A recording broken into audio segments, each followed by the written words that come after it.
ചിലപ്പോൾ ഇപ്പോഴായിരിക്കും അവർ ആ സത്യം തിരിച്ചറിയുന്നത്. ആ നഗ്ന സത്യം ഞാനിവിടെ വെളിപ്പെടുത്തുകയാണ്.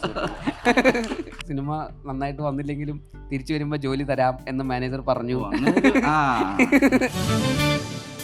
അവർ +2 കഴിഞ്ഞ സമയത്ത് എൻ്റെ അടുത്ത് സൂചിപ്പിച്ചിരുന്നു, അഖിലും അനൂപും സൂചിപ്പിച്ചിരുന്നു സിനിമ പഠിക്കണം. അപ്പോൾ ഞാൻ പറഞ്ഞു,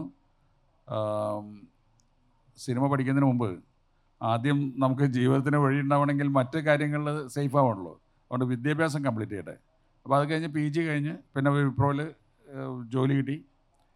കൃത്യം 2 വർഷത്തെ ബോണ്ട് തീരുന്ന ദിവസം അവർ തീരുമാനിച്ചു സിനിമ വിടുകയാണെന്ന്. ഇതുപോലെയായിരുന്നു. അത് ഞാനും ബോണ്ട് കഴിഞ്ഞപ്പോഴാണ് ഇറങ്ങിയത്. ബോണ്ട് കഴിയണവരെ വെയിറ്റ് ചെയ്തായിരുന്നു.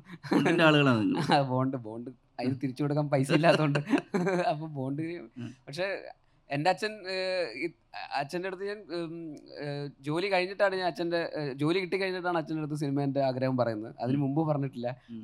അപ്പോൾ അതിന് മുമ്പ് പറയാൻ അവർക്കും ഇതിനെക്കുറിച്ച് അറിയില്ല, എനിക്കും ഇതിനെക്കുറിച്ച് ഒരു ധാരണയില്ലായിരുന്നു. സിനിമ എന്ന് പറയുന്നത് വേറൊരു വേൾഡാണല്ലോ.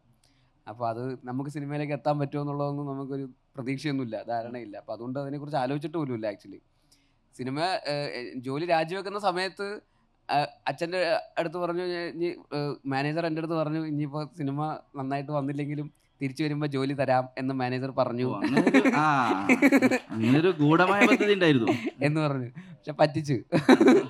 പച്ചക്കള്ളമായിരുന്നു. അങ്ങനെ ഒരു മാനേജർ ഒരിക്കലും പറയില്ല, പ്രത്യേകിച്ച് ഇതുപോലത്തെ ഒരു കോർപ്പറേറ്റിൽ. ഇത് ഏതാണ്ട് ഇഷ്ടിക കമ്പനിയിൽ പറയുന്ന പോലെയാണ്, പോയിട്ട് വന്നാലും തിരിച്ചിവിടെ ജോലി ഉണ്ടറാ എന്ന് പറയാൻ ഒരിക്കലും പറയില്ല. തിരിച്ച് നമ്മൾ ഒരേ പ്രോസസ്സ്, ഇന്റർവ്യൂ അങ്ങനെ ഇങ്ങനെയൊക്കെ ചെയ്തിട്ടുള്ളൂ, ഒരു ഗ്യാരണ്ടി ഇല്ല. പക്ഷെ എൻ്റെ അച്ഛനും അമ്മയും നിഷ്കളങ്കരായതുകൊണ്ടും അവരിപ്പോഴും വയനാട്ടുകാരായിട്ട് തന്നെ ജീവിക്കുന്ന ആൾക്കാരായതുകൊണ്ട് അവരതിൽ വിശ്വസിച്ചു. അങ്ങനെയാണ് ഞാൻ ജോലി വിട്ടിറങ്ങിയത്. കുഞ്ഞിരാമാണ് സക്സസ്ഫുൾ ആയതുകൊണ്ട് എനിക്ക് തിരിച്ചു പോകേണ്ട വന്നില്ല. ഇല്ലെങ്കിൽ ചിലപ്പോൾ ഈ പറയുന്ന പോലെ വീട്ടിൽ തിരിച്ചു പോകേണ്ട വന്നേനെ. അത് പിന്നെ മാനേജർ എന്നെ ചതിച്ചു എന്ന് പറഞ്ഞ്.